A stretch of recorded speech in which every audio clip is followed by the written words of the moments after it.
محترم استاد اکرام اور میرے عزیز ساتھیوں، السلام علیکم۔ آج مجھے جس موضوع پر لیکچر کرنے کا موقع ملا ہے اس کا عنوان ہے جناح کا پاکستان۔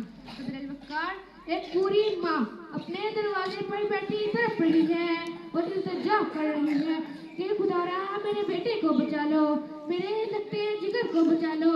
ابھی کچھ وقت گزرا ہی تھا، یہ اعلان ہوتا ہے چھوٹو گینگ کے سربراہ کو فوج نے گرفتار کر کے بے گناہوں کو بازیاب کرا لیا اور جناح کے کول کو عملی جامہ پہنا دیا، کیونکہ آپ ہمارے رہبر اور محافظ ہیں۔ یہ خبر سننا ہی تھی، بری ماں کا تڑپتا دل بے ساختہ کہہ اٹھتا ہے کہ آج کا پاکستان جناح کا پاکستان ہے۔ ارے کون جناح؟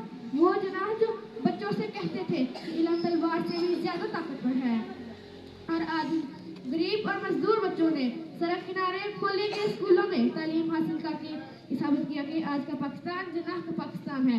ارے کون جناح؟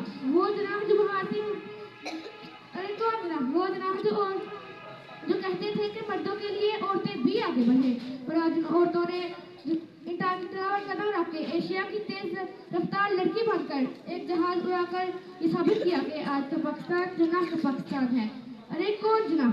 وہ جناح جو بھارتی مظالم کے سامنے ایک سی سپلائی دیوار تھے اور اسون ڈیار بلی بن کر شیر خان کا غرور خاک میں ملا کر یہ ثابت کر رہے ہیں کہ آج کا پاکستان جناح کا پاکستان ہے۔ کہ چلتا ہے خنجر تو چلے میری رگوں پر، کہ چلتا ہے خنجر تو چلے میری رگوں پر، خود ہی بیچ کر کبھی میں جھک نہیں سکتا۔ مٹنے کو تو یہ دنیا بھی مٹ سکتی ہے لیکن تاریخ کے اوراق میں بٹ نہیں سکتا۔ یہ پاکستان ہماری آن ہے، ہماری شان ہے اور ہمارا ایمان ہے، کیونکہ آج کا پاکستان جناح کا پاکستان ہے، کیونکہ آج کا پاکستان جناح کا پاکستان ہے۔ یہ پربت کے چڑھنے یہ اشجار اس کے، یہ پربت کے چڑھنے یہ اشجار اس کے، یہ جنگل یہ صحرا یہ گلزار اس کے، کسی کو بھی رونق مٹانے نہ دیں گے، کسی کو بھی رونق مٹانے